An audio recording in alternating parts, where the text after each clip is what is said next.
Hey guys, how's it going? Hope you're doing well. My name is Crown, and today I'm going to read you some very interesting stories that I hope that you're gonna love. And now, without further ado, let's go!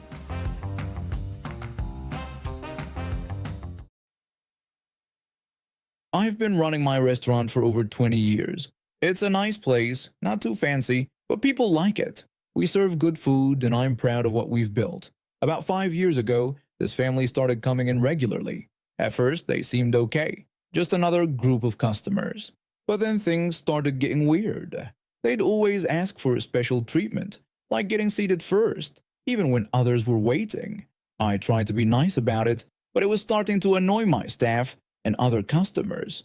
One day, the husband approached me with a crazy idea. He suggested that we should name a dish after their family because they loved the restaurant so much. I was taken aback by this request. I politely declined, explaining that we don't typically do that here. The husband persisted, claiming they deserved it as our best customers. I was shocked by his entitlement. I gently but firmly refused again, emphasizing that we treat all our customers equally. I thought that would be the end of it. I was wrong.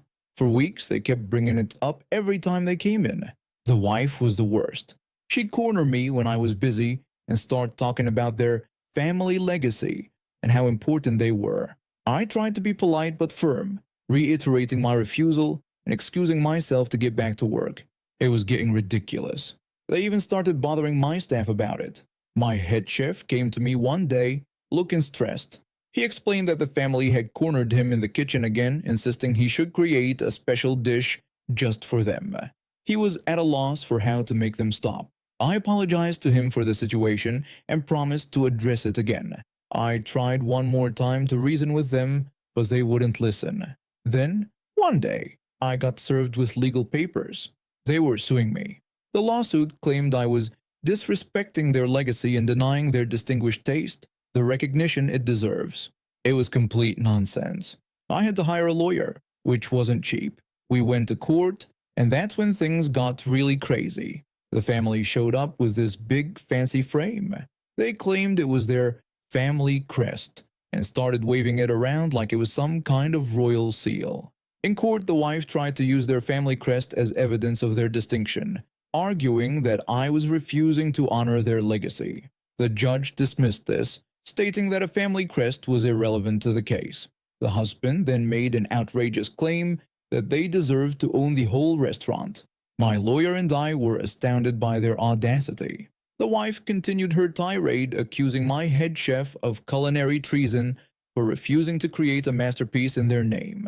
My poor head chef looked completely bewildered.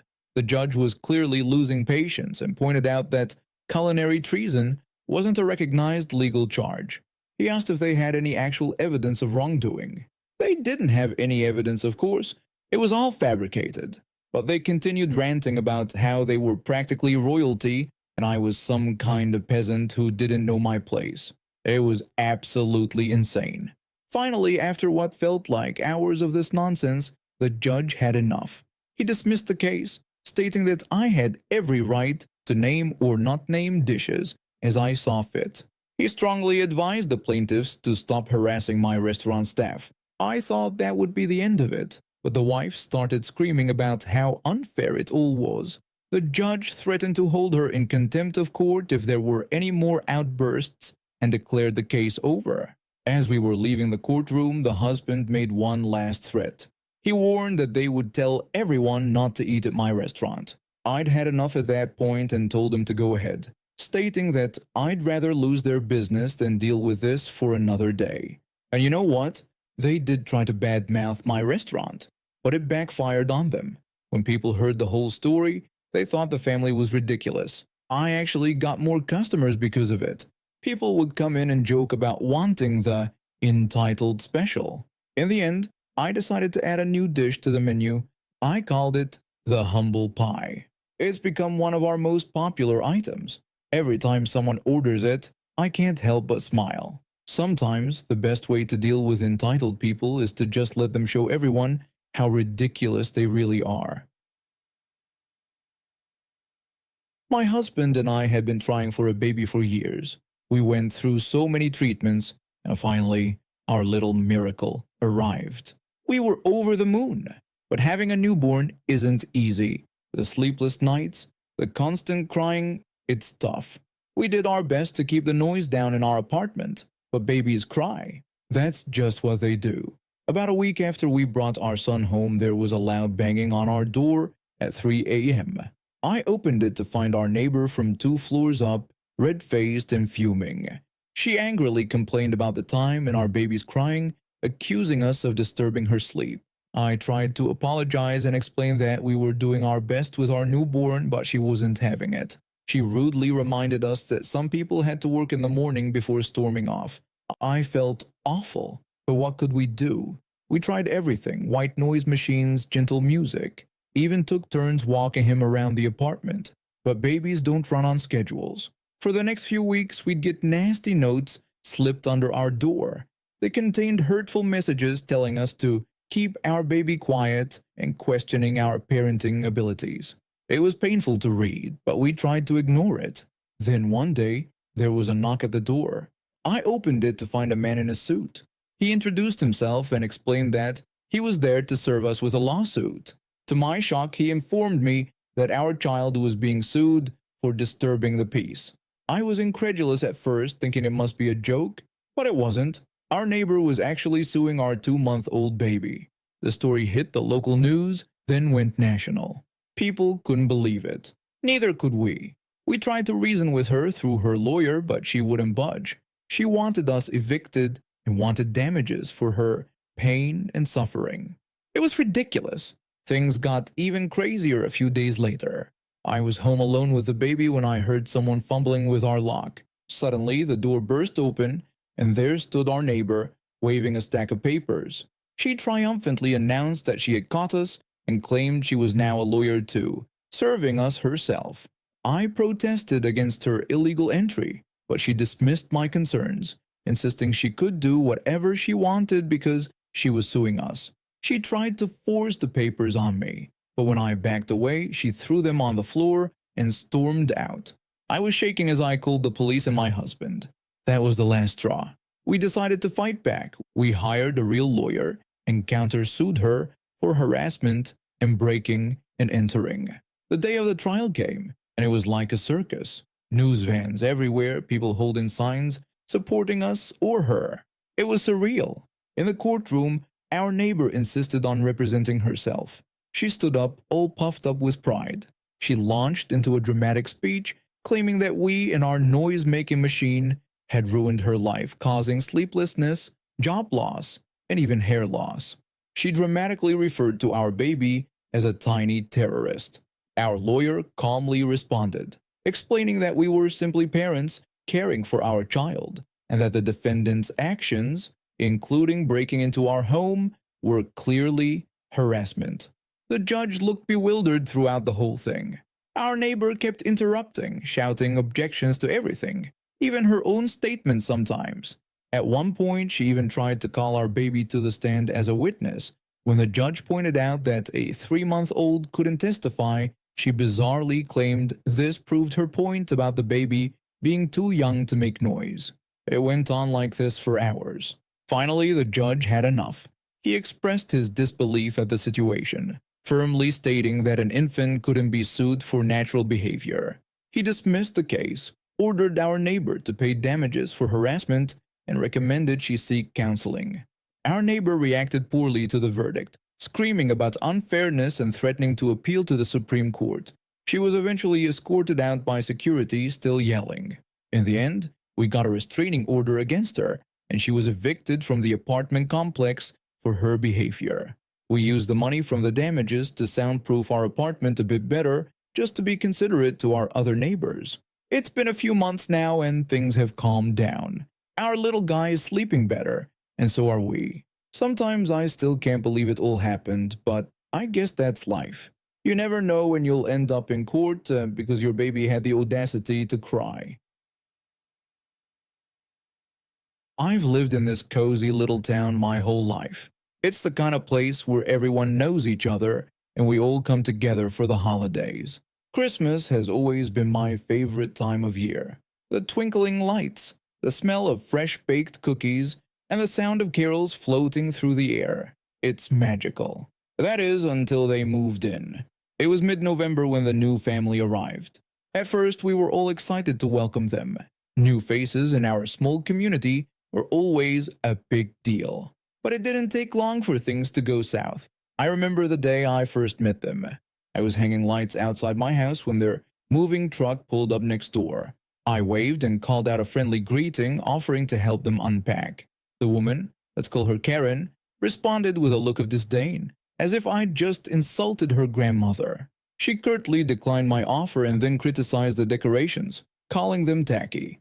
When I explained our town's love for Christmas, Karen expressed her disgust for the holiday, calling it a waste of time and energy. Despite her rudeness, I tried to keep things friendly, suggesting she give our celebrations a chance. Karen's non-committal response hinted at her skepticism. Little did I know, that was just the beginning.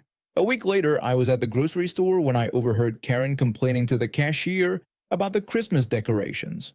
She expressed her frustration with the festive atmosphere, questioning if people had anything better to do. The cashier attempted to explain that it was just festive cheer that most folks enjoyed, but Karen remained unimpressed. She ominously stated that she and her family were going to do something about it. I should have taken that as a warning, but I brushed it off. Surely they couldn't do much harm, right? Wrong. The next day, flyers appeared all over town. "Say no to Christmas," they proclaimed. "Sign our petition to ban this wasteful holiday." At first, people laughed it off, but Karen and her family were persistent. They went door to door, arguing with anyone who would listen. They even showed up at the town council meeting. During the meeting, Karen's husband voiced their concerns about the holidays' drain on resources, citing wasted electricity and unnecessarily cut trees. He demanded that the town ban Christmas celebrations in public spaces. The mayor politely but firmly rejected their proposal, stating that Christmas was an important tradition for the community. Karen's response was a threat to take matters into their own hands. And boy, did they try. It started small. Someone reported seeing Karen's kids tearing down Christmas posters at the community center. Then decorations started disappearing from people's yards. But things really escalated when the annual Christmas parade rolled around. I was there, excited to see the floats and hear the marching band. But as the first float turned onto Main Street, chaos erupted. Karen and her family had chained themselves across the road, refusing to move until the parade was cancelled. When a police officer attempted to clear the road, explaining that they were disrupting a permitted event, Karen insisted on their right to protest. It took an hour to clear them out, and by then, half the parade was ruined. But they weren't done. The next morning, we woke up to a horrible sight. The beautiful pine trees in the town square, the ones we always decorated for Christmas, had been cut down in the night. And then came the lawsuit. Karen marched into the mall right up to the Santa's Village display and served Santa himself with papers. She accused him of promoting harmful propaganda to children. The poor actor playing Santa was so shocked he fell right out of his chair. He tried to defend himself, saying he was just trying to spread joy. But Karen dismissed his explanation, accusing him of brainwashing an entire generation. By this point, the whole town was in an uproar. But Karen and her family weren't backing down. They sent a letter to the city officials demanding that every single Christmas decoration be taken down, or they'd sue the town for religious discrimination. That was the last straw. We'd had enough. A group of us got together and decided it was time to fight back. We organized a town meeting and almost everyone showed up. I addressed the crowd, urging them not to let this family ruin our holiday. I explained that Christmas wasn't just about religion, but about community, kindness, and coming together. I asked if we were going to let them take that away from us. The response was unanimous. We decided to double down on our Christmas spirit. For every decoration Karen and her family tore down, we put up 2 more. We organized a 24-hour watch to protect the town square, and we started a fund to help cover any legal fees the town might face. But our masterstroke came when we discovered something interesting about Karen's past. Turns out, she used to be quite the Christmas enthusiast herself. We found old social media posts of her family decked out in ugly Christmas sweaters, baking cookies, the works. So, We decided to kill them with kindness, Christmas style. We went all out, carolers showed up at their house every evening. We left presents and cards on their doorstep. We even projected those old Christmas photos onto the side of their house, along with a message, "Welcome back to the Christmas spirit." At first, Karen and her family were furious, but as the days went by, something strange happened. We noticed their kids peeking out the windows, watching the carolers with curiosity. And one day I caught Karen's husband smiling at a group of children building a snowman. The final showdown came on Christmas Eve. We were all gathered in the town square for our annual tree lighting ceremony, using a new tree we'd planted to replace the ones they'd cut down. As the mayor prepared to flip the switch, we heard a commotion. It was Karen and her family pushing through the crowd. We all tensed up, ready for another confrontation. But when they reached the front, Karen's youngest child broke away and ran up to the mayor. To everyone's surprise, the child asked if they could help light the tree. The silence was deafening as we all held our breath, waiting to see what would happen. And then, to everyone's amazement, Karen gave her permission with a nod. As the child's hand joined the mayor's on the switch and the tree blazed to life, I swear I saw a tear in Karen's eye. From that moment on, things changed. Karen and her family didn't become Christmas fanatics overnight, but they stopped their crusade. In our sleepy little town where everyone knows each other and excitement is rare, something extraordinary happened last month. Our local librarian went completely off the rails, turning our quiet community upside down. As the barista at our only coffee shop, I'm privy to all the town gossip. It all began when the librarian burst in one day, practically bouncing off the walls with excitement. She announced that she had discovered she was royalty, a direct descendant of King Henry VIII no less. I thought it was just a passing fancy, but I couldn't have been more wrong. The next day she arrived wearing a plastic tiara from the dollar store, referring to herself as "Your Highness." She tried to get a free drink, claiming royalty doesn't pay. I had to awkwardly explain that wasn't how things worked here. As she left, she declared that things were going to change, promising to make our town great again. Over the next week, her delusion escalated. She started wearing a homemade cape and crown, waving at people like she was in a parade. Then came the royal decrees posted all over town, demanding citizens bow to her and wear purple to show loyalty. Of course, nobody followed these ridiculous rules. One day she marched into the coffee shop with her royal court, about 10 middle-aged women in makeshift crowns. They held a loud meeting right in the middle of the shop discussing how to improve the town. When I asked them to leave for disturbing other customers, the librarian ordered her guards to seize me. 2 women actually tried to grab me. I had to call the police, who escorted our queen out. But that wasn't the end. The next day I witnessed the librarian leading a group of about 30 women, all in ridiculous royal get-ups, marching towards the town hall. They demanded the mayor come out and face his true ruler. When the bewildered mayor appeared, the librarian proclaimed herself the rightful queen and demanded he step down. Her army started chanting, "Long live the queen," while waving pool noodles they called royal scepters. Some tried to push past the mayor and enter the building, prompting the police to form a defensive line. The standoff lasted for hours, with the librarian making increasingly outlandish demands. Finally, the police chief warned them to disperse or face arrest. The librarian argued that they couldn't arrest the queen, claiming diplomatic immunity. Then she tried to charge past the police line. Chaos ensued, with women in dollar store tiaras swinging pool noodles at officers in riot gear. I even saw one lady try to knight a cop with a plastic sword. In the end, about 20 of them were arrested, including the librarian. As they led her to the police car, crown askew and cape dragging, she continued shouting accusations of treason and threats. The whole town watched in disbelief as they drove away. Afterward, we discovered that the librarian's royal lineage was completely fabricated.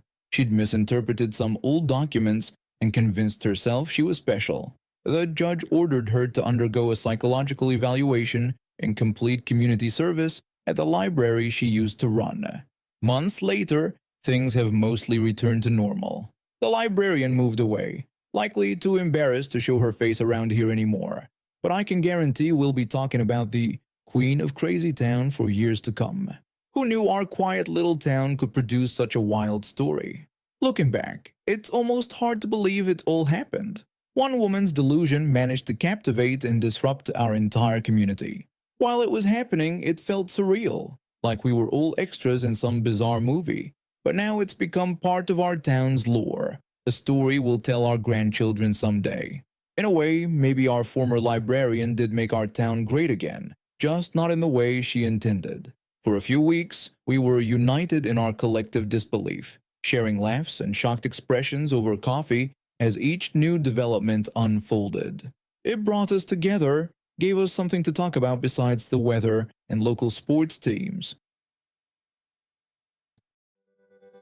And now we have reached the end of today's stories. Thank you for watching and see you next time.